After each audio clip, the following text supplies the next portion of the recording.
Добра вечер, почитувани гледачи. Јас сум Драган Милосављевиќ. Вие следите емисијата Заспи ако можеш, вторнички, втора поред. Вчера имавме многу интересен млад гостин, кој што изненади, можам слободно да кажам, со својата ерудиција, со своето знаење за меѓународните односи. А вечерва моја и ваша гостинка е пратеничката во Собранието на Република Македонија, Ели Панова. Добра вечер. Добро вечер, ви благодарам на поканата. Пратеничке Панова, неколку теми се исклучително важни во овој период, клучна веројатно е клучна. Не може да кажам клучна, меѓутоа секако од изворедна важност е конечното профункционирање на така наречениот Safe City или безбеден град, нешто што треба да стави конечно ред во сообраќајот, во главниот град, меѓутоа и во другите градови последователно, нешто што јас мислам дека секој разумен човек мора да го поздрави. Навистина ни е доста од бројни сообраќајни несреќи, од бројни прекршувања на сообраќајните правила кои што донесува навистина големи трагедии. Некој конечно требаше да стави ред. Навистина долг процес беше во прашање и тоа поставување на камери, компјутеризацијата и менување на закони. Една навистина цела низа од непријатности кои што мора да се случат и еве од 1 февруари конечно ќе профункционира, веќе нема дилеми, иако морам да признаам дека дел од вашите политички ривали, ако така може да кажам, вие сте од ВМРО ДПМН, пронајдува начин сепак да го проблематизираат. Така е. Драган, безбеден град е еден проект на кој што сметам дека треба сите да бидеме горди. Најпрвен заради тоа што тоа е еден таков проект со кој што покажуваме дека еве Европа можеме да ја донесеме дома. Ние долго време зборуваме за проекти со кои што ќе може да го поедноставиме животот на граѓаните, да донесеме безбедност во животот на граѓаните и да донесеме просперитет. Меѓутоа, еве сега за прв пат, после долго време, мислевме дека сите политички партии треба да имаат единствен став, дека ваков проект треба да добие поддршка, но на дело видовме дека политичките партии во опозиција се обидуваат да внесат политика и таму каде што нема простор за политика.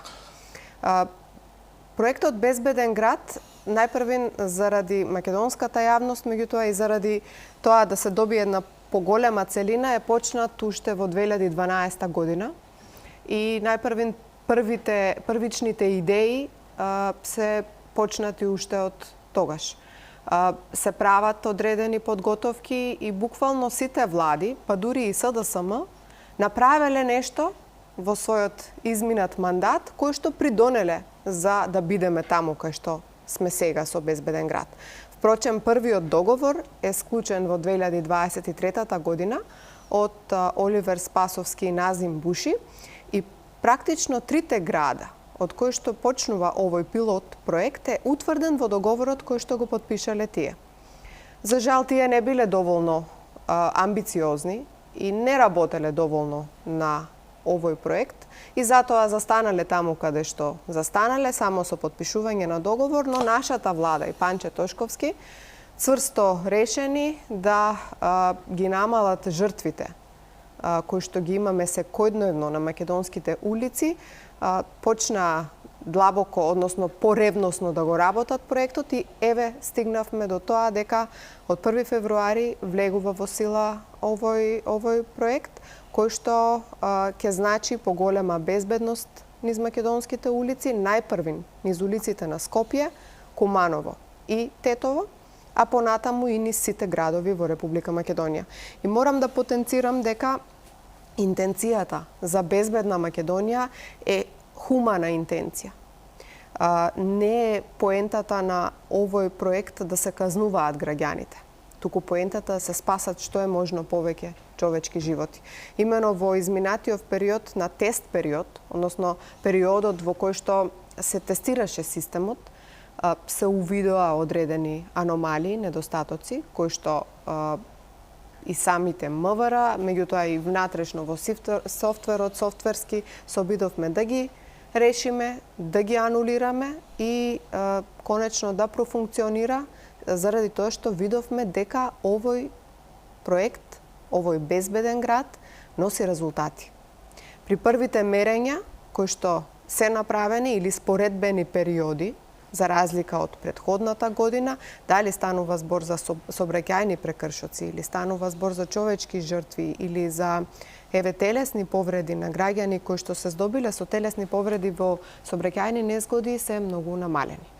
Што значи проектот дава резултати. Уште пред да почне. Уште пред да почне и затоа е и таа наша интенција и таа наша намера да го испрезентираме на граѓаните онака како што заслужува, сите да знаат дека целта на безбеден град е да имаме што е можно помалку човечки животи, да запре дивењето низ улиците, да запре возењето на шофери кои што за жал немаат возачка дозвола, да запре минување на црвено или паркирање на места каде што не е погодно за паркирање и самото тоа да придонесе да имаме еден нормален сообраќај низ градовите, како што се Скопје, Тетово и Куманово за почеток, а понатаму и за цела Македонија, бидејќи според уверувањата кои што ни се дадени од страна и на министерот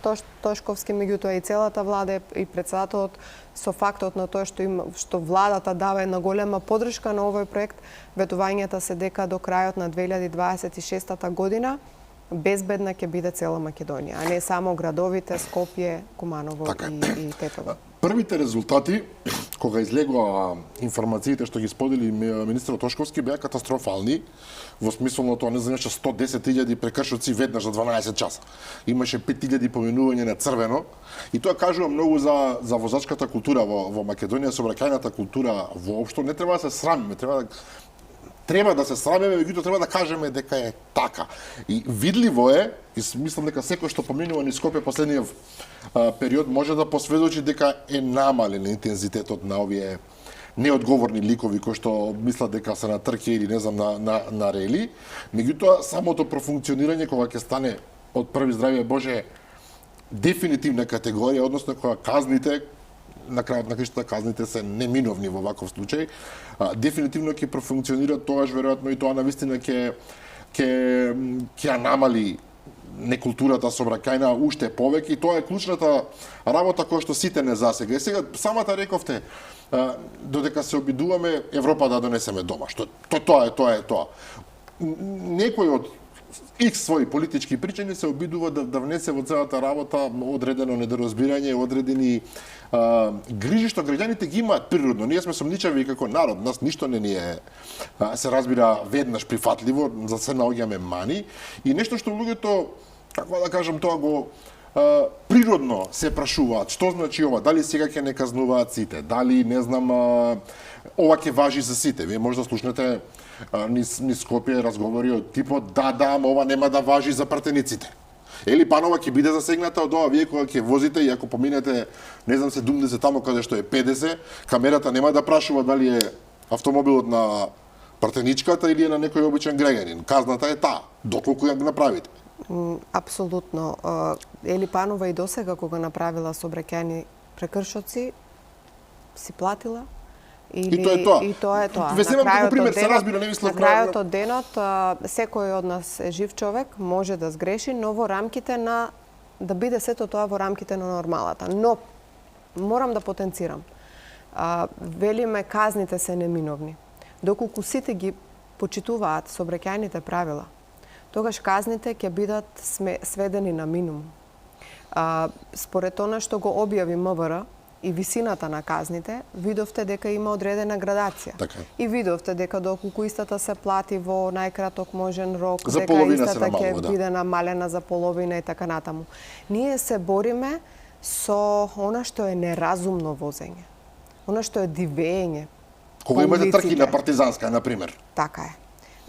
Ние се бориме со имавме пред токму една година, имавме на Партизанска улица погина младата Фросина. Да, што направи голема нервоза објективно во јавноста. Така, и тоа беше резултат на шофер кој што немал возачка дозвола, кој што возел во алкохолизирана состојба и кој што возел 100 и не знам колку Таму каде што километри на час. Така, каде што Таму каде 50 што не треба многу, да застане на црвено, не застанал или така натаму.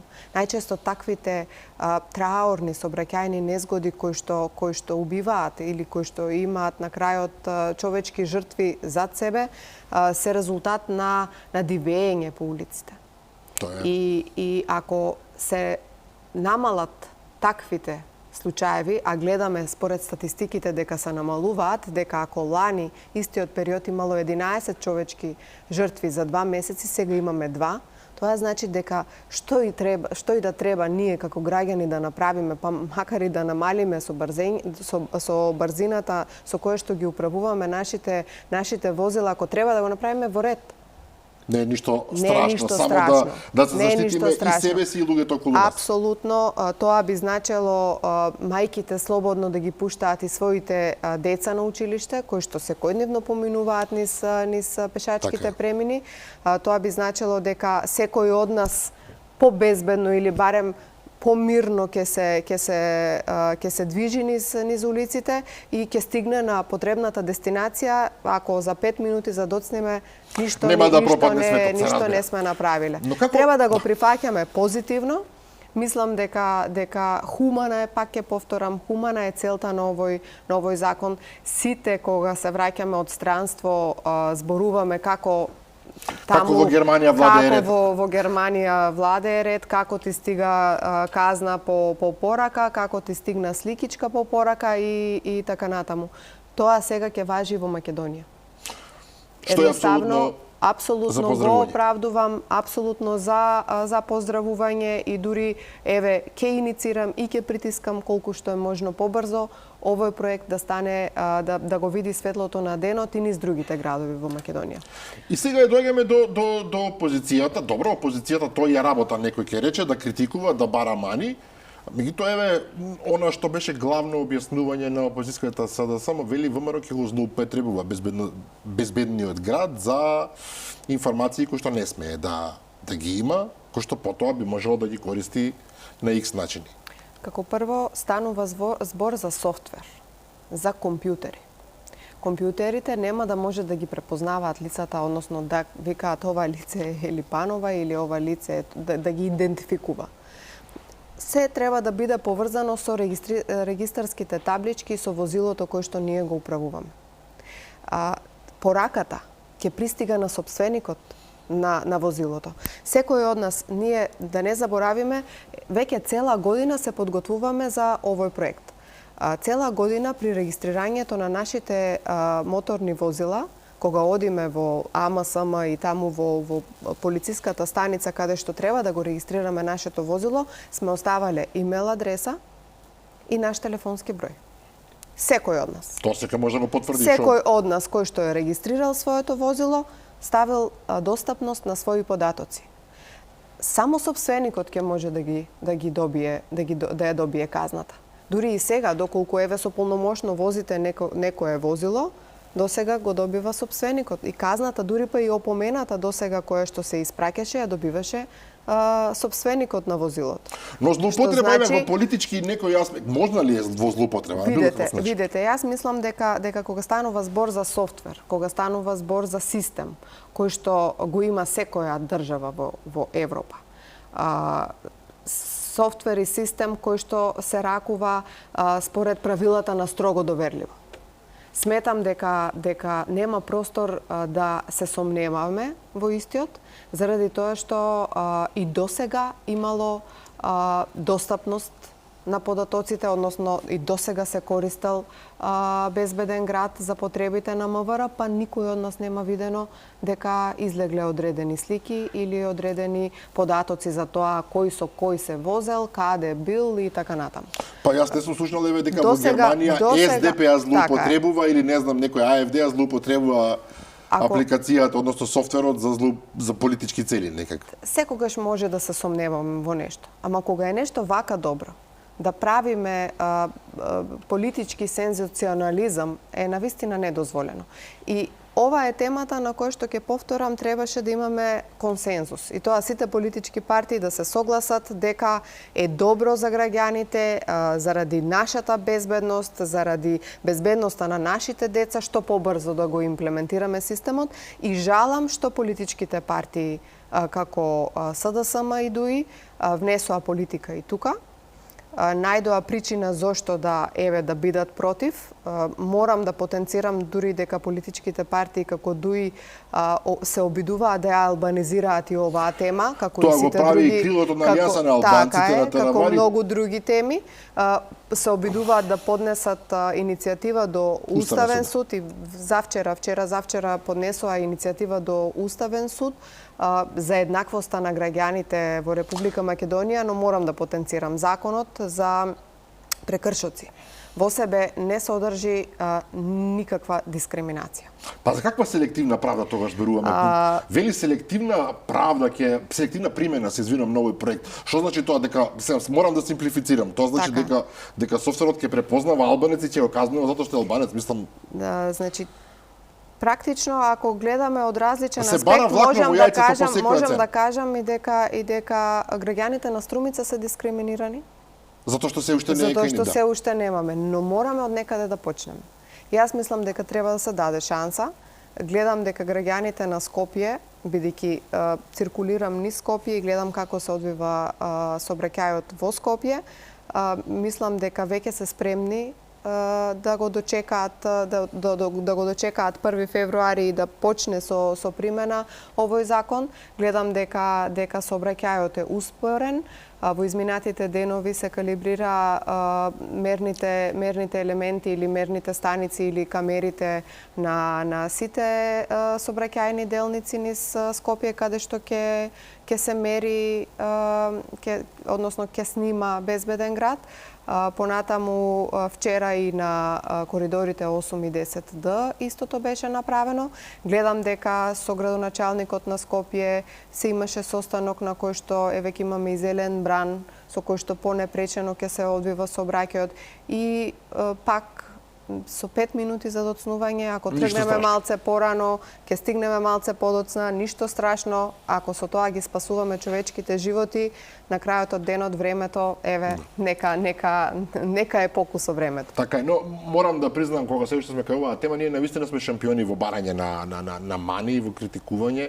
Едно од нив беше, јас што сум слушал вака во јавноста, по социјалните мрежи, нема камери секаде поставено, или не знам, дури некои порачува намерно негде се изоставаат, повторно со асоциација, дека ние ќе им простуваме, напамет сега зборам, во Газивала нема доволно камери, ама затоа во Карпаш има многу. Нешто што овој проект ќе се шири во ОД.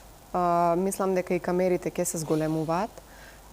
Мислам дека со текот на времето мрежата која што веќе постои, инфраструктурата на проектот Безбеден град ќе се прошири низ градот Скопје, како што ќе се шири низ другите градови во Македонија. Новитет е тоа што и со регистарот на возила и регистарски таблички, регистрирани и нерегистрирани возила, меѓутоа и новитет е тоа што, да речеме, во Скопје ќе циркулираат и нови возила на МВР кои што ќе мерат брзина на возење.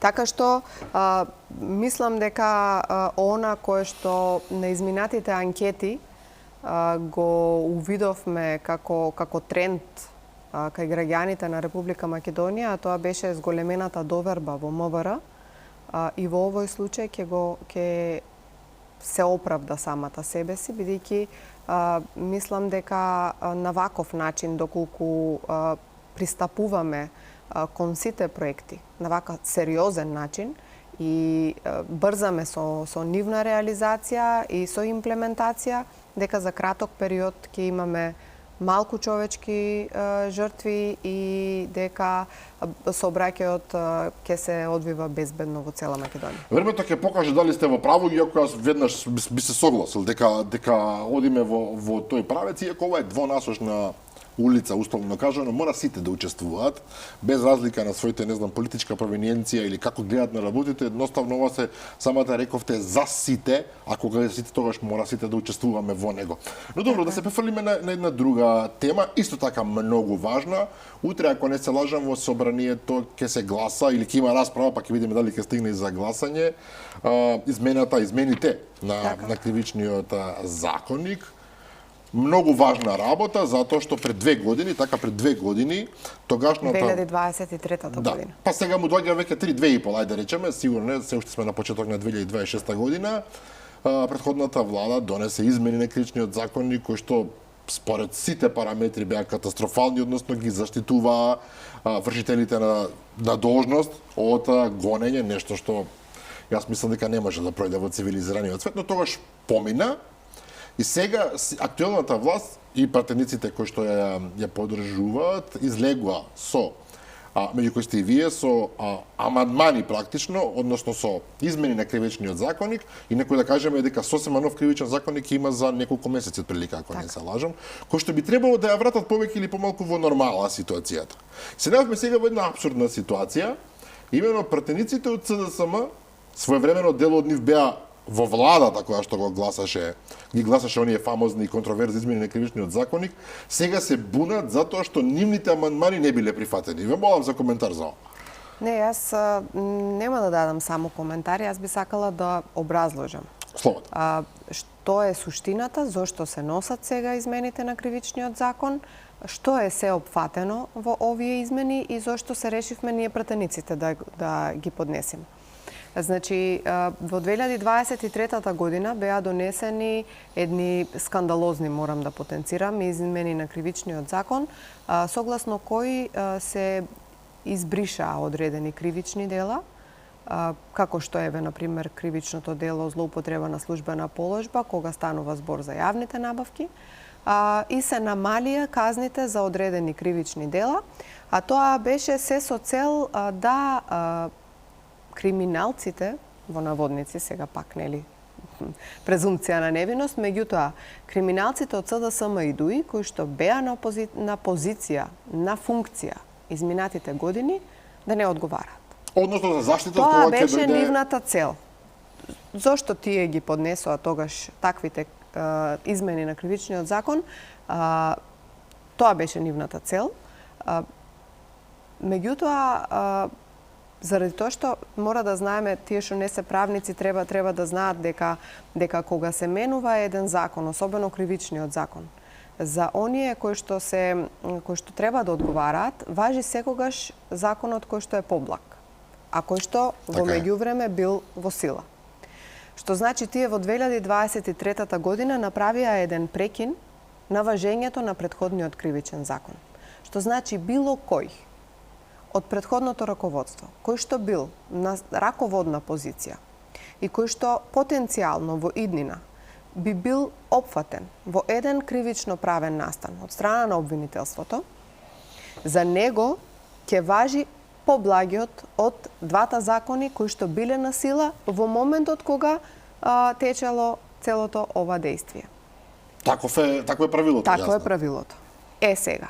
Тие тогаш ги донесоа тие измени на кривичниот закон со злоупотреба на европско знаменце, во скратена постапка, односно во постапка која што беше со брзина на светлината. Вие бевте во собранието, следевте, знаете. Јас бев тогаш во собранието и затоа ја образлагам целата постапка и целата фама околу кривичниот закон, заради тоа што доста често се слушаат и одредени лаги и измислици кои што се натовар на нас како тогаш опозиција. Една од нив е дека вие сте го поддржале тогаш законник, измените за да заштитите некои во ваши... тој момент, во 12 часот на самата седница беше дополнет дневниот ред со овие измени на кривичниот закон. Кривичниот закон имаше неколку измени. Во салата имаше присутен 61 пратеник од страна на власта, тогашната власт, а ние, бидејќи видовме дека се присутни, и од Алијанса на албанците, меѓутоа и пратеници како еве Моника Зајкова која што била присутна, но не гласала и така натаму. Значи ние откако ги избројавме пратениците во сала, влеговме и да гласаме против за да може да искажеме нашиот став во тој момент. После толку години, односно во јануари 2025 година, од страна на Уставниот суд беше препорачано, има донесено Уставниот суд одлука и за прв пат ја разгледува Уставниот суд и постапката за менување на кривичниот закон. Што значи, тој ни укажува дека ние подитно треба да пристапиме кон менување на 353 и инкриминирање на кривичното дело злоупотреба на службена положба, кое што беше во случај на тендери или јавни набавки, и да го направиме тоа до крајот на 2025 година. Добро, и тоа се случува практично. И тоа се случува практично, меѓутоа ние бидејќи во меѓувреме имавме повеќе барање и во повеќе дела сакавме да направиме одредена корекција, се решивме како пратеници да ги поднесеме овие измени и истите ги имаме направено врз база на компаративна анализа која што ни укажува на тоа како се рангираат или еве како се казнуваат кривичните дела кои што постојат и во нашиот кривичен закон, во другите соседни па и други европски држави.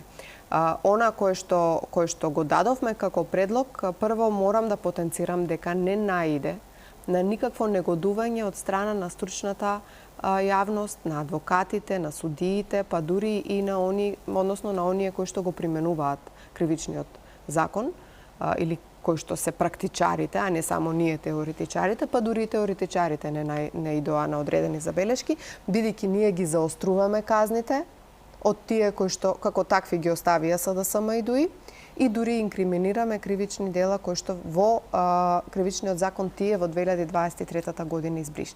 Па кога спасувате сега? Повторно ја слушам таа нема да речам небулоза, меѓутоа тоа тврдење дека сега повторно ВМРО се обидува да ги заштити државните службеници кои што... Не, ние заоструваме политика. Тоа ми е јасно, меѓутоа повторно се тврди... И сето тоа е во корелација со насоките од извештајот на Европската комисија. Ние, или владата на СДСМ и ДУИ, во 2023 година со измените на кривичниот закон, ни донесоа забелешки во извештајот на Европската комисија. Сите ги коментиравме, знаевме на што се однесуваат или изрично во извештајот на Европската комисија пишуваше дека ова е еклатантна грешка која што има направено и дека подитно... Во име на Европа, многу интересно. Така е, во име на Европа со злоупотреба на европско знаменце. И сега ние, значи, реагираме во насока на Европската комисија и од друга страна реагираме и со други, односно еве со делата кои што сега за прв пат ги воведуваме со овие измени на кривичниот закон, исто така имплементираме европска регулатива.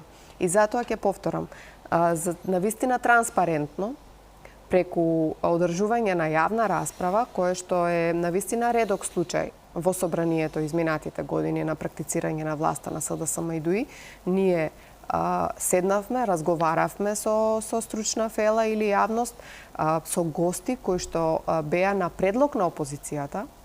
Еве, имаше предлог од СДСМ, имаше над 30 гости, ние сите ги поканивме, апсолутно сите. Исто така и ДУИ, исто така и од Влен, исто така и наши предлози. И како беше ставот на овие гости? Гостите немаа забелешки на она што го правиме ние ново.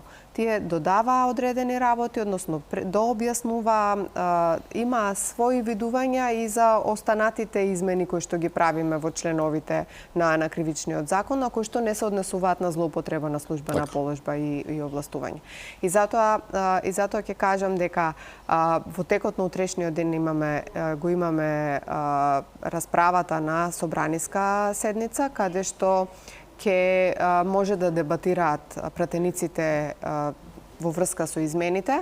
Помина амандманската расправа, имавме поднесено 14 амандмани, од кои што само 2 беа прифатени. Морам да потенцирам дека го гледам во последните денови, ги гледам реакциите од СДСМ, ги гледам кои излегуваат на пресконференции и навистина е лицемерно кога ти поднесуваат амандмани луѓе кои што претходно гласале кривичен закон, односно измени на кривичен закон, самите пратеници кои што кренаа рака и гласаа за тогашните измени Сега на кривичниот закон. зборуваат дека имаат амандмани кои што не ги прифаќа актуелната Така е, власт. од друга страна имаме министри кои што излегуваат и на пресконференции и Така, зборуваат имаше за пресконференција. кривичниот закон, а тие биле први луѓе или челници на претходната влада кој што го направи тој скандал, го руинира и така руинираното правосудство во Република Македонија, довербата на граѓаните кој што беше ниска и онака ја симна, ја срамнија со земја, и сега тие реагираат во врска со кривичен закон заради тоа што им недостасуваат теми. Им недостасуваат теми Но ова е на кои погрешна што тема. ќе зборуваат. Тоа е тема за која што тие самите се виновни. Драган, ние зборуваме денес за безбеден град, за инкриминација и за зголемување на кривични дела во правосудството во Република Македонија, во кривичниот закон, а во исто време гледате дека тие наоѓаат како тема да ги коментираат. Зошто ги одбивте нивните амандмани?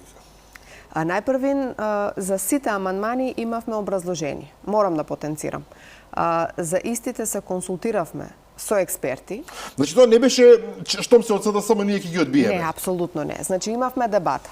Па дури и самите тие за одредени работи кажаа дека да, може би е така. Имавме дебата и граѓаните кои што следат и може би го имаат следено и собраниски канал на кој што даваат во живо и даваат снимки од расправите и од комисиите.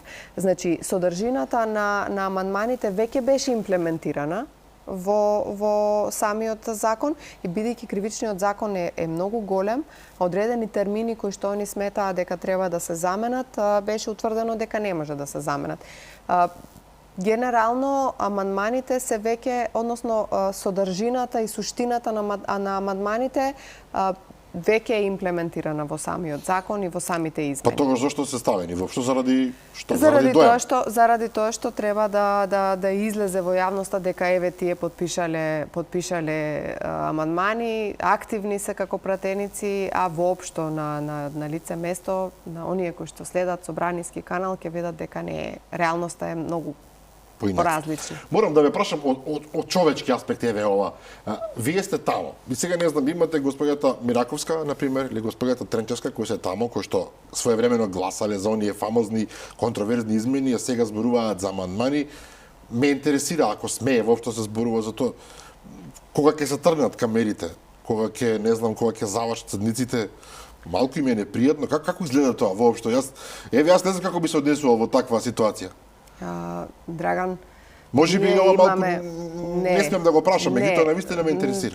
Јас нема да искоментирам во тој дел. Но Венко Филипче се извинуваше за измените на кривичниот закон. Така е? Пратениците кои што учествуваа во тие измени се извинуваа и на телевизии. Ние гледавме дебатни емисии во кои што тие кажуваат да, направивме грешка. Но тоа не беше грешка, тоа беше. Но тоа не може да им даде за право сега да прават политика и во ваква тема. Кога ние зголемуваме казни, ќе повторам, зголемуваме казни и во исто време инкриминираме кривично дело кој што не постои во моментот. И сакам да дополнам дека бидејќи не знам каква ќе биде расправата утре, сакам да дополнам дека и заради македонската јавност дека 353 не е единствената измена која што ја правиме сега. Иако е најпозната, добро. Вкупно 6 измени правиме со измените на кривичниот закон. Едната е сега нужна за воведувањето на безбеден град како проект. Помеѓу 5 закони кои што веќе се донесени, се со цел за да може да се имплементира овој проект и кривичниот закон, односно за Safe City. Понатаму имаме два облика на кривично дело кој што се однесува за трговијата со дете. Значи, трговијата со дете заради надминување на состојбата со питачење, она кој што како забелешки сме го донеле, го инкриминираме. Понатаму имаме предлогот да се врши, значи по службена должност да се гони семејното насилство, она кое што е во соодноси со Истанбулската, односно согласно определбите и на Истанбулската конвенција, она кое што долг период беше доста јавно зборувано во македонската јавност, дека еве поради семејно насилство жените најчесто ги повлекуваат своите тужби и на крајот не одговараат. Така е, значи во овој кривичен закон ние правиме за прв пат значи да се гони по службена должност. Ова е многу важна измена. Ова е многу важна измена и било кој пратеник кој што би бил против овие измени на кривичниот закон би бил против и ваквата измена. Значи зборуваме за трговија со дете, инкриминација на или на крајот од денот да го соприме петечењето по македонските улици. Премногу долго беше табу темата. Значи да се справиме со семејните насилници кои што се почесто ги има. Фемицидот во Македонија е доста распространет. И ако тоа е начинот со кој што ние ќе се бориме со фемицидот и ќе се бориме со семејното насилство, да го направиме сите заеднички тоа. И сметам дека не постои дури невладина, па не постои ниту експертска јавност која што е против ваквата инкриминација или за прв пат ние сега правиме по службена должност, после пријава, после повик на полиција или кога ќе дојде на лице место, да не може жртвата да рече не сакам да го гонам сторителот. Ако сме реално претенички, ова требаше одобро да се направи, меѓутоа добро, подржа некогаш. Така е, меѓутоа еве ова сега го правиме ние како дел. И исто така, се сеќавате, не така оддамна од денес, имавме едни случувања со еден настан, кој што едни фотографии од малолетнички, кои што беа пренесувани по некакви групи на социјални мрежи, како што беше јавна соба, така, беше наречен случај како јавна соба. Конечно, еве се договоривме дека навистина мораме да реагираме во тој дел и сето она значи споделување на експлицитна содржина без согласност на лицето кое што е опфатено со содржината, зборувам за експлицитна сексуална содржина, да биде кривично дело. Што значи ако ви заради македонската јавност, ако ви дообјаснив какви се тие кривични дела кои што ние ги дополнуваме тука, ќе сватите дека не постои ниту политичка партија, ниту пратеник кој што би требало да биде против. И проширена конфискација. Исто така го зголемуваме опфатот, значи онаму каде што може да се направи проширена конфискација. И како имавме само да ја довршам тезата, за да може да имавме значи јавна расправа на која што присуствуваа експерти, за кој што добивме само пофални зборови. Одредени ситни забелешки, зборам реторички, кои што може би во иднина и би требало да се дополнат, но сега засега ќе оставиме да биде вака, бидејќи новиот кривичен закон веќе е во процедура, експерти или посебна група го работеше по долг период, значи целосно нов кривичен закон. Очекуваме според кажувањата на министерот за правда, очекуваме до крајот на мај, почетокот на јуни веќе да влезе во собраниска процедура, бидејќи очекуваме и мислење и од Венецијанска комисија, и од Европска комисија, така што овие закони, процедури, да не се лажеме, не се толку стандарди, не се стандардни процедури. Не сме добивале мислење ние од Венецијанска комисија за сите закони, па дури и за законите за кои што требало да добиеме мислење во изминатиот период, ние за жал не сме добивале мислење. И затоа наоѓавме и на забелешки од страна на Европската комисија, но и во извештаите еве. Но сега сакаме да направиме измени кои што се дел од реформската агенда и сите тие се како пакет на закони кои што треба да ги сработи Министерството за правда и кои што ги очекуваме, а кои што се закони кои што би требало да реагираат и односно да можат да придонесат во целокупно правосудниот систем на Република Македонија. И сега уште едно прашање на оваа тема, како еве овие примери што ги набројавте од измените на кривичниот закон и како тие, бидејќи јас не можам да разберам, му помагаат, не знам, на раководството на актуелната власт да се спаси од инкриминации, бидејќи тоа е едно од тврдењата. Навистина, со тоа што вие спречувате деца да се злоупотребуваат, Видете, пиарот, новиот пиар на СДСМ, Многу е чуден, морам да признам, СДСМ, новиот пиар на СДСМ на сите ни е чуден. Па дури и преводите кои што ги прават на своите објави на Facebook и користењето на ChatGPT и тоа што го пуштаат како соопштенија доста често користи и некои чудни букви, не знам дали имате приметено. Да, тоа е веројатно Значи, некој тоа е веројатно брз превод. од српски, од хрватски, од словенски, не знам, мислам дека пиарот на СДСМ им утиња во последниот период.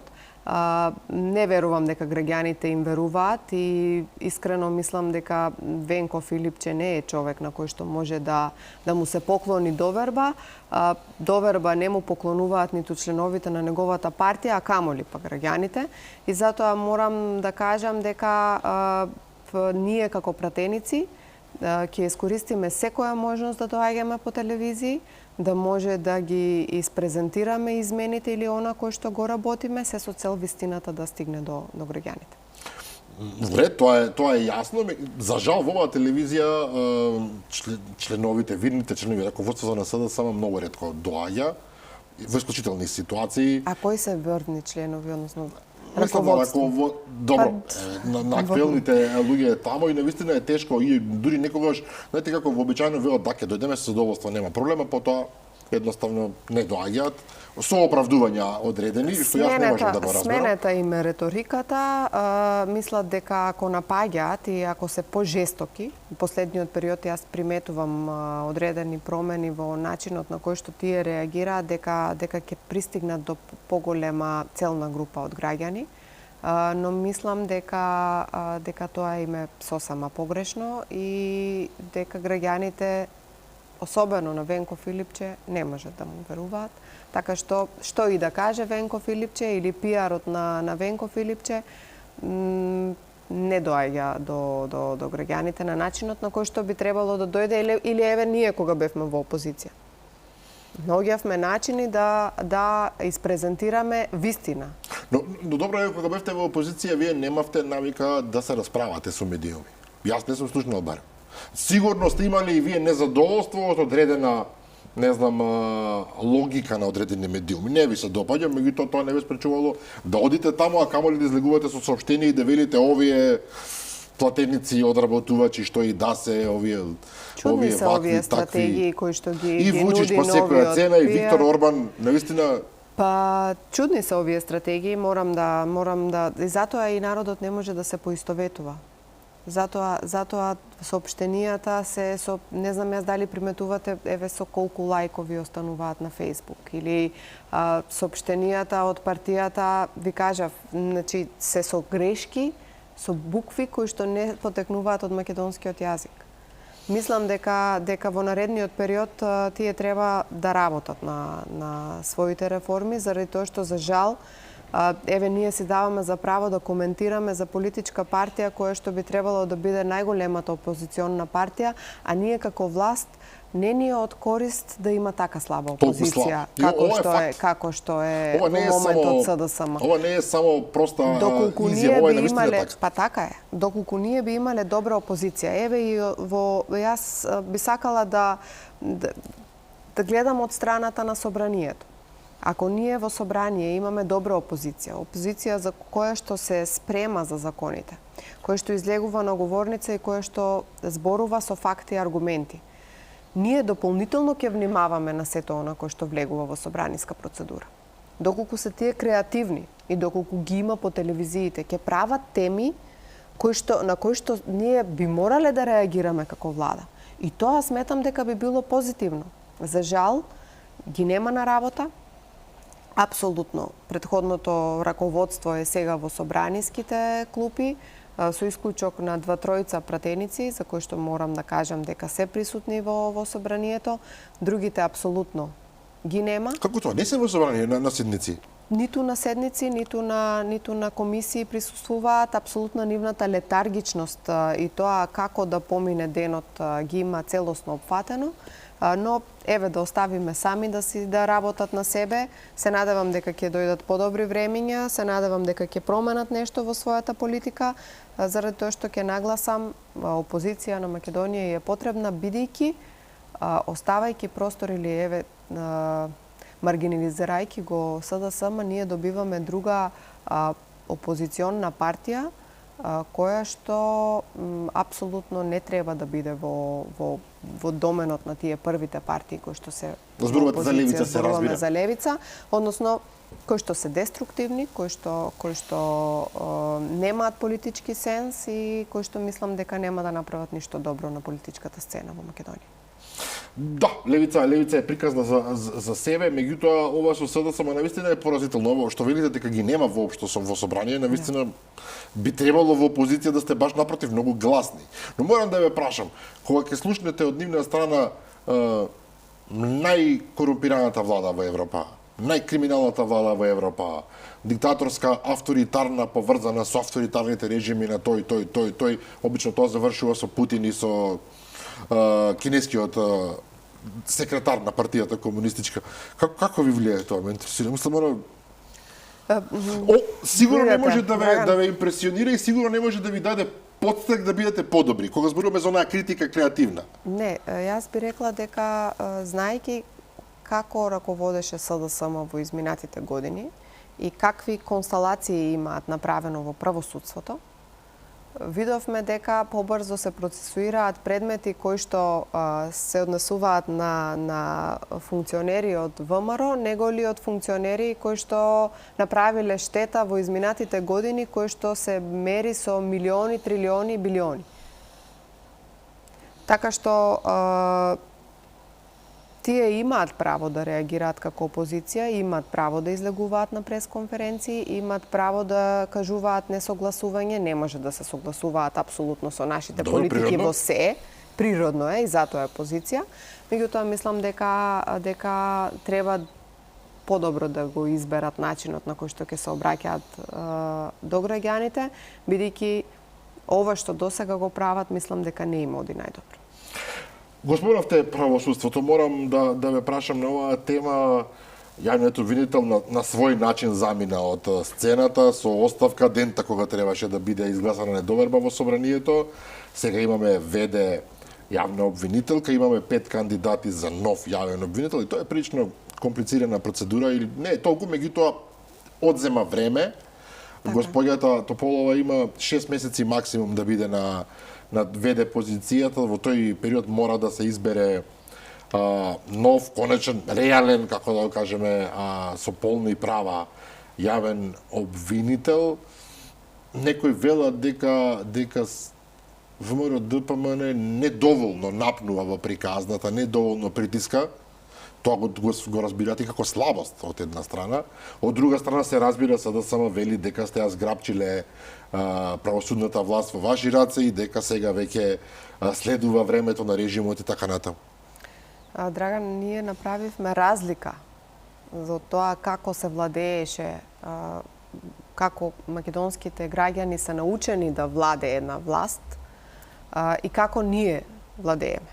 Ние оставивме простор и време обвинителот кој што беше поставен од страна на тогашната власт, денешната опозиција, да покаже дека ние сме созреале, дека обвинителот, ако е експерт, ако знае да ја работи својата работа, без разлика која политичка партија ќе биде на власт, ќе го прави тоа и дека ќе може да се размавне, да се покаже на дело и дека едноставно нема потреба да го менуваме обвинителот со менувањето на власта. Но откако видовме дека обвинителот Коцевски само продолжува да работи на начинот на кој што работеше претходникот негов Јовески, и откако видовме дека илјадници, стотици, десетици кривични пријави остануваат во фиоките, ние ја почнавме постапката за негово разрешување. Меѓутоа, тогаш се случи Кочани и едноставно околностите налагаа на тоа дека ние мораме да оставиме еден извесен период особено заради тоа да се заврши тоа кривично дело, кривичен правен настан, да може да се донесат обвинителни акти, да се остави простор обвинителството да има челник, заради тоа што ако ние го разрешевме во тој момент Коцевски обвинителството ќе беше без, ќе имаше во многу важен момент. Многу битен момент тогаш за нас. И така се случи истиот да остане година и пол, повеќе од година и пол. Иако политички на одреден начин плативте цена. Ние политички плативме цена, но во исто време ние оставивме простор обвинителството да биде независно од политиката која што е на власт. Видовме дека на овој начин не профункционира и затоа се обидовме да продолжиме постапката, да го разрешиме, па самиот тој си даде неотповиклива оставка. Во тој момент за нас логично, бидејќи само на таков начин ќе може во иднина да се занимава со адвокатура. И еве сега стигнавме до тоа дека вчера заврши огласот за нов јавен обвинител. 5 кандидати има, да. 5 кандидати има, оставаме простор уште ден-два да видиме дали ќе пристигне уште некоја пријава која што е испратена по пошта. Тоа е процедурата најчесто. За фаворити не можеме да зборуваме сега, претпоставувам? Па, за фаворити не можеме да зборуваме, но за очекување можеме да зборуваме. Јас како пратеник од ВМРО ДПМН би сакала за оној кој што обвинител кој што ќе пристигне како кандидат од владата да имам големи очекувања и да во наредниот период покаже што значи борба со високата корупција, која што за жал го имаше опседнато македонското општество во изминатиот период и она кој што е очекување на граѓаните е и мое очекување.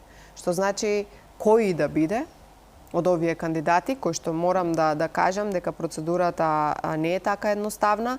Најпрвин сега ние како собрание ќе ги доставиме до влада, списокот од влада ќе биде доставен до Советот за јавни обвинители, Советот за јавни обвинители во најкраток можен рок дава свое мислење. Доколку не даде мислење, позитивно мислење Советот за јавни обвинители за ниту еден од овие кандидати, постапката мора да почне од почеток, што значи Советот на јавни обвинители како независно тело мора да даде позитивно мислење за некој, барем за некој од овие членови и од истите тие за кои што ќе даде позитивно мислење, владата ќе даде предлог за избор на еден јавен обвинител. Тополовска и Саловска е во моментот веде, таа е избрана од редот на обвинителите од самиот Совет на јавни обвинители. Она кој што морам јас лично како правник да го потенцирам е тоа што ми дава надеж самиот факт што после подолг период ние имаме 5 кандидати за една позиција. Тоа значи дека можеби стегите на власта или тоа како ВМРО ДПМН постапува во последниот период им дава надеж на обвинителите дека можат да бидат самостојни во вршење на својата работа и дека бидејќи истите се професионалци, можеби за сите нема да го имаме потполно истото мислење, можеби еве во овие кандидати има луѓе кои што потекнуваат од претходното СЈО и не им се допаѓаат на многу, но има право да се кандидира. Има право, ги исполнува условите, има право да се кандидира. Е сега дали е тоа, дали ќе добие поддршката, но во исто време и дали таа кандидатура ќе придонесе ние да заборавиме на бонусите од СЈО, дали ќе придонесе да заборавиме дека таа беше едната од трите граци кои што беа обележие на едно претходно владење со нарачани пресуди и со куферче од Луј Витон. Не знам, но еве да оставиме времето, да оставиме Советот за јавни обвинители да го даде своето мислење и владата, ова го кажав лично како пратеник, лично како човек кој што го гласале граѓани, го знам мислењето на граѓаните и морам да го искоментирам на начин на кој што го размислувам. Ели Панова, пратеничка во Собранието, втор мандат, така? Така. Ви благодарам за вечерашното гостување. Мислам дека одговоривме на многу важни прашања. Се разбира, секој има право да си го задржи своето мислење како што мисли, меѓутоа одговорите треба да се слушнат. Пред вас е многу работа во Собранието и во овој период. Дефинитивно Така е, доваѓаат многу реформски закони. Ние сме во фокусот на македонската јавност подолг период. Остануваме таму апсолутно да работиме кон имплементација и на реформската европска агенда, меѓутоа и на сите оние закони кои што ни се ветени или за се со цел проектите кои што ги имаме ветено на македонските граѓани да ги изреализираме во најкраток можево. Благодарам уште еднаш. Ви благодарам на поканата. И да, почитувани гледачи, тука завршува ова издание на Заспи ако можеш. Утре во 15 часот се разбира е репризот издание на оваа емисија. А јас ви закажувам нова седба со мене и со нови гости утре вечер во 22:30. До тогаш пријатно.